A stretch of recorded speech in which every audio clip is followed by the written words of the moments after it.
Good morning. Good morning, everybody. Or afternoon. Probably afternoon, or whenever you watch this. Yeah. Good day. Depends. Good day. It's morning for us, but it won't be when we post this. I'm Linksy. I'm Caleb. And welcome to Thinking Outside the Coop. In the car. In the car edition. In the car. In the car edition.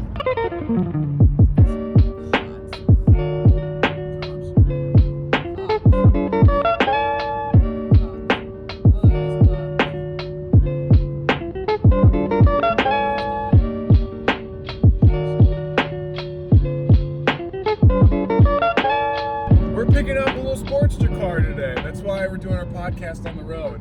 I don't know if we really filled you in on that, but surprise! Think on the road. Think outside the Coop on the road. Bringing the Coop with us. We're headed to the big city. So today we're talking about What do we decide on? Perceptions? yeah. Today we're going to be talking about perceptions and how your perception of reality can change what you end up with in life. Yeah. The thing that got me thinking about this, I think a lot about self-fulfilling prophecies and how our perceptions actually create our reality. So if, say for example, I feel like I will always be in debt and always be behind and always have this the scarcity mindset is what I'm trying to get across is, I always feel like I'm always going to be in debt. I'm never going to be able to get out of the hole. There's not enough for me because everyone else has what I want. With that kind of mindset, what you're going to get is exactly what you think you're going to get. That kind of mindset will never lead to success. It will never lead to you having what you think you need in life. This has been backed by neuroscience. It's been backed by research. And so it's quite literally something that we see in our lives every day. And I've noticed, specifically in our relationship the last few days, that my perception of our relationship actually makes me feel like Caleb doesn't love me enough or whatever, and things like that, those kind of thoughts that aren't true at all, and I know they're not true, but in my mindset I make them true through my perceptions. What do you have to say about that? No. Okay. So specifically, I had a dream about feeling I've had multiple dreams where in the dream usually Caleb is nowhere to be found, or I want him to do something and he won't do it. Gone. And walk away like a dick. He'll just will be gone. In my dream, I'll be trying to reach him and he won't hang out with me, or he'll just be gone, or he'll be talking to other girls, and which is obviously not true at all. It's nothing like him. I'm so heavily just monogamous to truly care only about one thing, Mm-hmm. So. Right, yeah, no, he would never the in idea a million, of doing that in itself a million is years. funny. And so when I was looking at this dream, because I look at my dreams to kind of figure out what's going on in my psyche, because I don't always listen to myself. It's good too, anyways. It's good to dive deep and figure out meaning behind dreams. Yeah, your dreams are your subconscious literally talking to you, processing everything that you've been through in the last day or your lifetime, really. It analyzes things that it wants you to see that you're not listening to in every day. So we're not willing to listen to. I'll tell you in your dreams. We're not willing to listen to these things during the day because we're so bogged down by technology that dreaming is really the only time we have to really commune with our subconscious. And I find the nights that I don't listen to my dreams or don't look at them, I feel a lot more depressed. And so I was analyzing this dream, and it was really bothering me. And I'm it really shouldn't bother me because I know this isn't rooted in reality, but it was bothering me because it was showing me a perception I have about my own self-worth and our relationship, and that I don't feel worthy of Caleb's affection, and so that comes out in the way that I perceive his love for me. Like, even things like inattentiveness to things he's saying. Like, there was a day that he like complimented me, and I came home and I was like, I just feel like you don't think I'm sexy. And he's like, I was complimenting you on the drive home, and I was like, no, you didn't. Well, I did, which is funny because you almost blocked it out of your mind. Because you picked me up and I was like, man, your eyes look so gorgeous. Like, I love the makeup how you did it. You know, like, your eyes look really pretty. And I keep looking at them. And you rolled your eyes and you're like, thanks. And we continued to go to the store afterwards, and we went home, and then she's like, I can't believe you don't compliment me enough. And it's like, I tried. You shot me down. I didn't say that. No, not I was like just that, saying that I felt, you know, like, not invalidated great about myself. Yeah, which then kind of hurt me because it's like I tried and you turned me down and didn't even know about it. I'm not realizing it. And so that's like, things like that, that's just like one illustration of what it looks like to enact a self-fulfilling prophecy. My perception was, he doesn't think I'm sexy because of my past trauma that I've had with men. And so that perception affected the way that I was seeing his affection for me. And so... Which then that perception affected me because you were... Something else externally was coming to help change that, fix that, and you turned it down because you put your perception on yourself of like this fulfillment that like he doesn't care about me. So if I throw a compliment, you're like, that wasn't a compliment. I'm gonna forget about that. And so then what does that do for him too? It affects the way that other people perceive us. Where he was probably thinking like, oh, she doesn't want to be complimented right now, but that's like exactly what I wanted. But because I was acting in a way that was like, oh, thanks, I don't, you know, like, then it's like, oh, well, I guess I just won't compliment you anymore if you're gonna take it like that, you know? Yeah, I'm not gonna compliment you again until it's been some time and I see you feeling a bit better. Then it's like, okay. Which is funny, so it's been a lot of soul searching for me of like, what do I want? How do I want to like see? How do I need to see myself in a way to like accept his love in a way that won't push him away? You know? Yeah, totally makes sense. But it can also show up in like our friendships. The way that we interact with friendships, I'm realizing that as well. Because I feel like I'm a very socially awkward person, and I've started to recognize that I isolate myself because social interactions make me uncomfortable. Probably for the same reason as I feel like people aren't gonna like me or I'm gonna be annoying. And then people perceive they want to have friendships with me, but they're perceiving me as somebody who doesn't want a friendship with them because of the way I'm acting. And so it becomes a self-fulfilling prophecy of isolation in friendships as well. And so I think that an important thing when we're talking about perceptions of the world is, do you have a positive perception of yourself and self-worth and what you think you deserve? Yeah, I mean, do you? Like, if you're trying to hang out with friends or something and you don't feel comfortable around them and you're kind of like, I kind of wish I was home right now, like, I don't really want to hang out with them, or you're too preoccupied in your own thoughts, then like, how do you think they perceive that? You know, it's like, I tried to invite my friend over and he's like sitting on the couch on his phone for the last hour. He doesn't even want to like socialize. He's like trying to talk about how he wants to be home or something. Then, you know, in my mind, it's like, that guy doesn't want to hang out or be friends with me, then go the fuck home. Don't hang out with me then.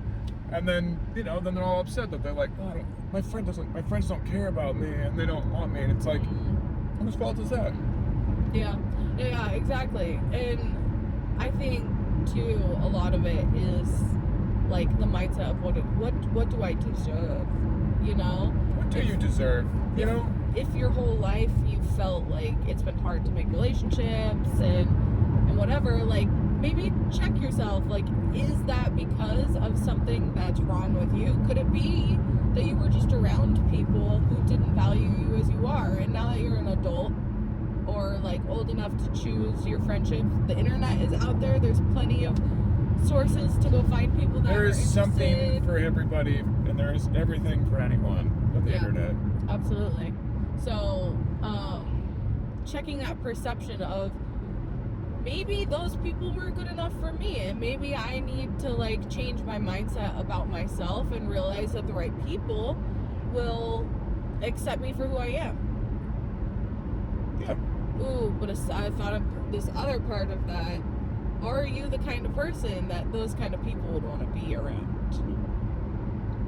Well, if you feel like that those people don't want to be around you based on who you truly are, then that kind of means you might be in the wrong pool of people that you should be hanging out with, or you've not had the confidence to be who you are, right? With this perception. So you're with like-minded people. You always end up with like-minded people. So you're probably with people who are also beating themselves down, don't hang out. And you're all kind of isolated, and all of a sudden you're like, oh, I want to get into golfing. I don't fucking know. And then it's like, my friends don't want to play golf with me. Well, they're not golfers.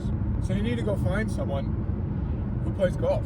You need to find golfing friends. You need to find a new pool of friends. That doesn't mean you have to get rid of your old friends. And if you evolve and you don't, become a hermit like you used to with your friends anymore, that's okay. You can try to find the connection of friendships there that will last. And if they don't last with time, that's fine. It's fine. No hard feelings. We grow and evolve and change in our lifetime. And if you don't believe that we do emotionally, then we do physically. So if that's not enough proof that people change with time, then I don't know what else to tell you. Yeah. I'm also thinking about, I was just reading in my intimate relationships class. I'm taking a class on, the psychology of relationships. And this last one that we're talking about talks about, loneliness and social isolation, and how lonely people are less likely to find friends just by the way that they interact with others, because they already have a negative viewpoint of other people. It's really hard, and because of their own judgment, you mean? Because they have a hard time because they put the hard time on themselves already? I think it has more to do with your outlook on social relationships. Because you've been lonely, you feel like it's impossible to have it, because you already have that deficit of relationships. You become more difficult to be around, and thus continuing that cycle of isolation. It's also, when you've been isolated and lonely, you're more likely to misperceive the way that people are perceiving you, so you perceive yourself more negatively in those relationships. And so something that has helped me get out of that cycle, because I was socially isolated after COVID for so long, that I just had to delusionally be people want to hang out with me. And after I said that long enough, I started seeing it in my relationships. I started believing it.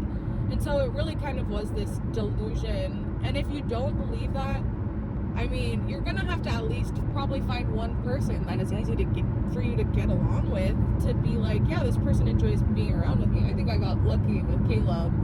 I found him right in that time, and he really made me feel like I was somebody that people wanted to be around, and he was very affirmative of that. Yeah. So finding one good person, or journaling about it, reinforcing yourself of these are my good qualities, this is what I have to bring to a table, who wouldn't want to be my friend? Which can also be difficult though if you're in a depressive cycle.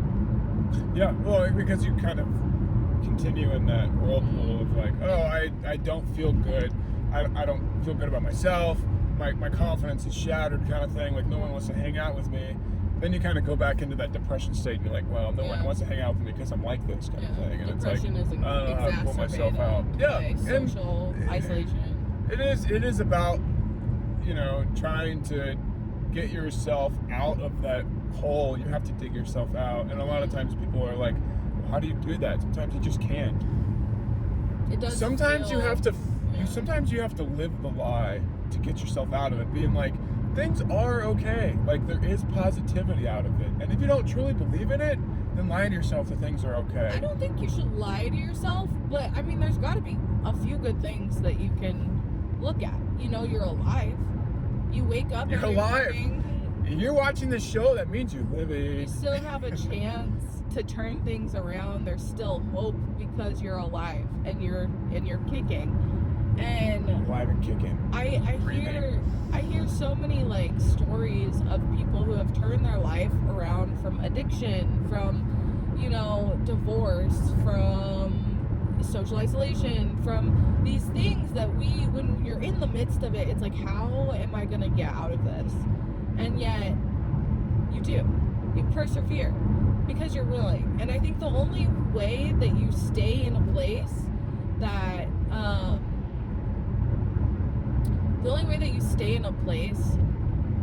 where you're unhappy is an unwillingness to try.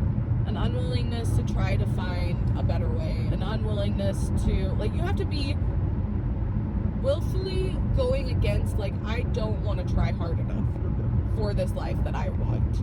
And that's the thing, is a happy life. Can you rephrase that?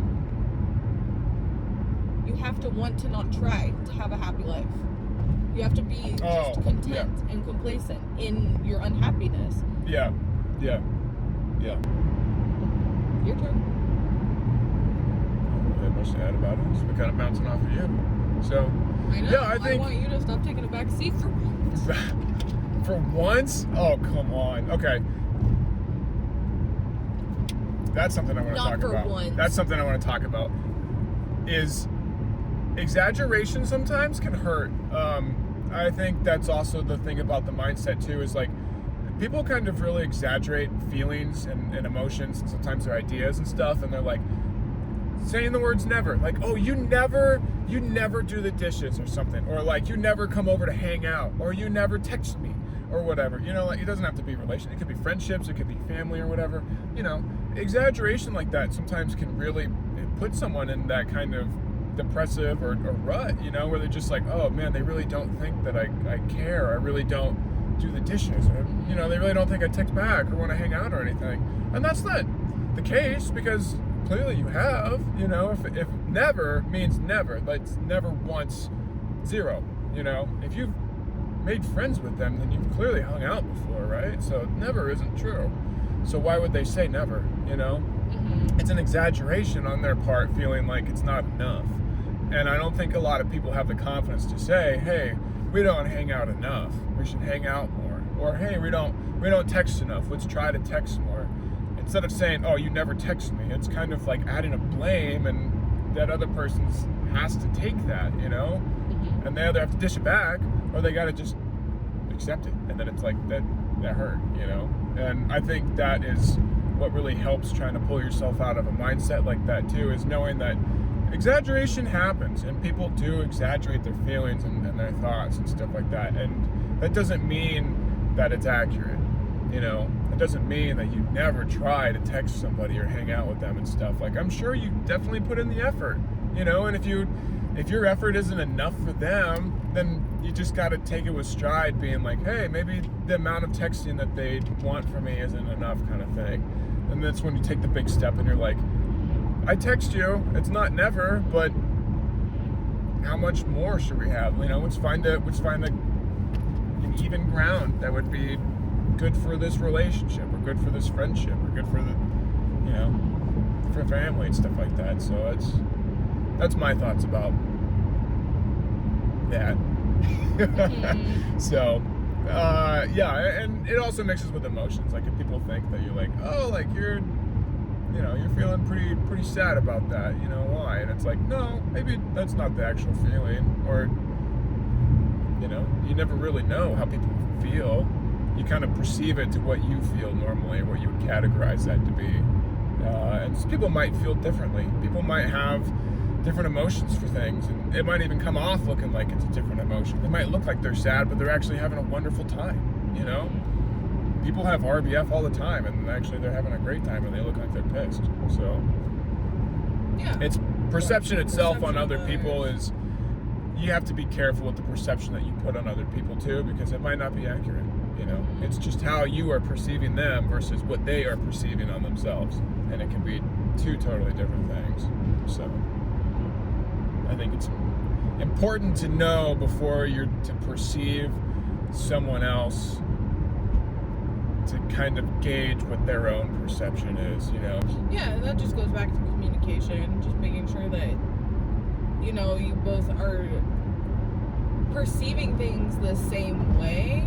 And I think that's another thing that we struggle with in our relationship, and I say struggle very lightly, of I'm a very sensitive person, so any amount of like agitation he feels, I feel it like 1,000 times worse, because I take it on as like my fault and my guilt, and that's like my own trauma that I need to work through, you know? And so, like, sure, I get a little bit like, I don't know, like I'm working on the chicken coop or something for an afternoon and I'm hungry. Like I haven't eaten in 3 hours, that's my own fault. I'm getting hangry. I'm like short-tempered or something.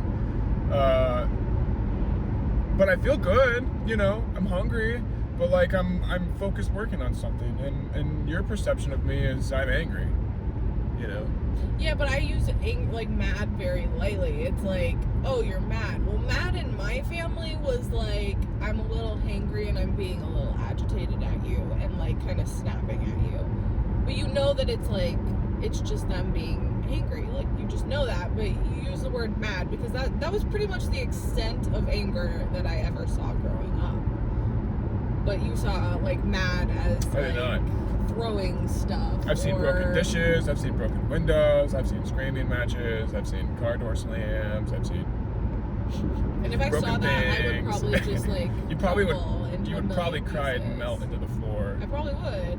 And it's just like a difference of how we were raised, and like the difference of what you had to be used to, you know? And Yep. so if that's the case between you and me, who are people that like are fairly similar in a lot of ways in how we see the world, then imagine how much the perceptions other people have of us are so different just based on their own life experiences. And that's what I feel like we miss in this kind of like technological age, is we don't communicate enough. We just assume that people understand things the same way we do, and I mean, that's just not the case. Like, we all have such different experiences of life that affect the way that we perceive the world and perceive what reality is in a huge degree. And that's why we see like such differing political views across the world, or across America even. And you would assume, because we all live in the same country, we've all had very similar experiences, but somebody who grew up in like Queens, New York versus somebody who grew up in rural Idaho are going to have completely different ideas about what is important in life and what is important to take care of. And I think that's like a huge part of why originally they wanted states' rights, is because they knew that. They knew that the people in rural Idaho, which was just becoming like a state, you know, barely even a state, if even, were gonna have different needs and like expectations and taxes. Their taxes would need to be much different than an urban area like New York. And I think we need to realize that sometimes we can both be raised in the same area and still have completely different worldviews based on the homes that we grew up in. Oh, I think even the simple, like, you know this in your psychology, but even your siblings growing in the same household have different lives. Have different parents. It's even it doesn't have to be the same Queens, and it doesn't have to be like Baltimore versus like Santa Cruz, like, New Mexico. It could be the same neighborhood. Mm-hmm. That was just the extremes I was using to see that, like, sometimes a household can be in Queens, New York, and another household can be like, you know, growing up on the prairie. You don't know. And but then the older brother on the prairie is different than the younger brother on the prairie. Exactly. And your experience is going to be different, and the way that it is experienced in your psyche is going to be different as well, because we also have different predispositions in how we're going to experience things and feelings. We all just need to give each other a little bit of grace and recognize we're all doing the best we can with what we have. And the more that we look at each other through that lens of grace for others' experiences, and grace and just assuming that you have the best intentions when you do something that like hurts me, as somebody who cares for you. I mean, this might be a different experience if it's some jerk on the tram. But when it comes to people that you already have a relationship with and have established that you want to have a relationship with them, giving them that little bit of grace and being like, what did you mean by that? I mean, like, this hurt my feelings. What did you mean by that? Or, you know, I felt this way during the time we hung out. Is that how you felt about me? And that's a very vulnerable thing to do. Yeah. Oh, my ears. It's a vulnerable thing to do, and I think that's why people don't do it. They don't communicate, because you'd rather just assume that you're right and not be told differently, because it keeps you safe in that perception that you have. It makes you feel safe, but is it really? You know, is it really the best way of living? Being safe.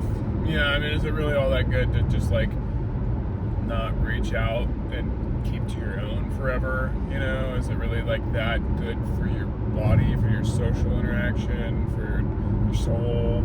Is it good for like your emotions? Is it good for your physical body? Is it serving growth? Yeah, I mean, in a world where everything is growing and changing, like, why stay stagnant just so you can be the same person that you were 20 years ago, 10 years ago, 5 years ago, 1 year ago, a month ago, a day ago? Are you trying to stay the same because, what, people love you that way? Because you are perceived as something else, maybe? Like you're scared for change? Do you miss the old days? Are you a has-been? You know? Like, you can live in that for as long as it is present, but as soon as it's gone, you don't want to try to revel and hold yourself into the position that it was, because it's not anymore. Otherwise, you're missing what is now, you know? And you're perceiving yourself as who you were at a younger state, or at a different state in your life. I mean, I guess younger, but we're always going forward. But and the perception of other people of that is just like, oh, this guy's so focused on his like own, like, he revels in what he used to be. Like, think about how many fucking sports and those parents are the ones who are vicariously living through those kids playing the sport, because that guy either did or he tried to be like the high school football quarterback champ, and he wants his son to be that. And it's like, you're 45 years old and you just like live through your child. Like, you're a child, you know? Like, damn, that was strong. Sorry, but I think what's important to note about that is that it's harmful to the child, because what does that teach them? It teaches them that they're only good for like what they can do for their parents, how they can, you know, work really hard. And then what happens if they blow out a knee? What happens if they have to have surgery because you've pushed them so hard? And what does that do to their mind when they realize the one thing that was making their parents really like make them the center of attention they can't do anymore? They feel useless. And you see that happen with people who blow something out and they were a sports star and they can't do it anymore, and they just lose all motivation to do anything. They feel useless. And I think we often can do that to ourselves too, with our perceptions of, I'm only worthwhile if I can do this for someone, if I can make this person happy, if I can make a lot of money, if I can, or I let the team down. Like, maybe you get honorably discharged, and that happens.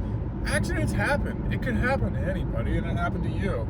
And maybe that was meant to be, because you were, you know, you felt like you let the team down, or you let the crew down, or you let your relationship down, or you let yourself down. You start to like really get down on yourself. Well, yeah, and then you start to bring yourself down too, and it's like, no, don't do that. Like, it's okay. Things happen. It was meant to be for a purpose, and if it's something you're not happy with, then maybe you need to find the reasons to make it happy. Like, why did this happen? You know, like, there's more than just like, oh, like, I must have had punishment for the sins I've lived, and God, you know, took my legs or something like that. And it's like, find a reason why, and find a reason why you're here now. You know? Yeah, like, why find did that this happen, purpose. and how can I turn this into something that could help others? What is good from this? You or know? even just help myself. Yeah. You know, how can I move this into a better direction rather than getting stuck in the what should or could have been, because that's not ever going to get you to where you want to be. Yeah. Sitting there and just griping about what could or should have or would have happened if things had been differently. I mean, I've been there before, and it moves you nowhere but into despair. And if you want to be successful, you have to recognize that you deserve success, that you are worthy of success, that success is abundant, and you are given the gifts to do the thing that you were born to do. You just have to figure out what that thing is. You just have to find it, really. Success is a generous spirit, you know. You give what you put in. So you put in good success and be like, yeah, I think I can be successful in this. I can do really good in this. Like, you put into that, then it will give back, you know. Yeah, it really does. And in that too, you usually are able to help other people if you have that that success mindset, that growth mindset. You want to help other people, and then you end up building those social connections along the way just by following what feels right for you, following the path that seems most right in the moment that you have it. You know, we all are given these moments that can put us onto a new path or keep us on the same path, and a lot of times people choose the same path because it seems easier, it falls in line with what we believe about ourselves, and yeah, it just feels like path of least resistance, because it is scary to go on that new path. You do have to forge a new identity to realize, like, I am worthy of good things in a lot of ways, and it's scary. I'm not gonna sit here and tell you that it's easy, because it's not. It's a choice to work at least 10% more than you were before, you know, towards this new goal. But if you choose just to do one small new thing, you know, one small little new thing that's going to put you on your new path, and you start seeing success in that, the important thing is to choose something that you know you're going to be successful at, you know? Well, I'm going to wake up every morning and I'm going to, you know, clean the clothes off the ground every morning, and I'll have something that makes you happy too. Don't try to choose success for something that's not going to make you happy. Or for somebody else. Mm-hmm. Something that you think other people want for you either. This has to be something that is congruent with your ideal self. Who do you want to be? And then start forging that path forward. Who do you want to be? I want to be myself. I want to be me. I'm still forging that. I'm still forging forward. I've realized that putting limits on my identity only holds me back. So I don't know. I want to be the best version of myself, whoever that is, and wherever that takes me, based on how I'm feeling that, you know, that day, based on how am I able to, you know, put in 100% today, or am I only able to put in 20% today? 20% is better than 0%. So. Yeah. And I think that's the only way that you can grow. You can't grow being like, I'm gonna 120% be this new person. I'm gonna get up every morning and work out for 5 hours. It's like, you're gonna burn yourself out so quickly. It has to be, you know, maybe I'll go to the gym and take a walk for 30 minutes this week and start doing that every Friday. And it feels like, oh, this isn't enough. This is never gonna go anywhere. Over time, it will. And you just have to trust the process and that. And it'll start to change your identity. It'll start to change your perception of the world and yourself, because you'll start seeing you can succeed in these things. Yeah. Habit stacking. That's what they call it. Habit stacking. And it actually does work. And I have ADHD, so if I can do it, you can do it too. Yeah. You can watch our old, probably right here, you can watch our old identity video too. So. Yeah. We'll boosh it right here. Boosh. We can only do that at the end of videos. This is the end of the video. Oh. Thanks for joining us. Thank you. Yeah. We'll talk to you later. Here's our old identity video right here if you want to watch it. Here's some more our new Doper Nopes. We'll start adding them here. So yeah, new series coming out. We play a lot of shitty Flash games, so it'll be pretty fun. Yeah. So bye now. Bye.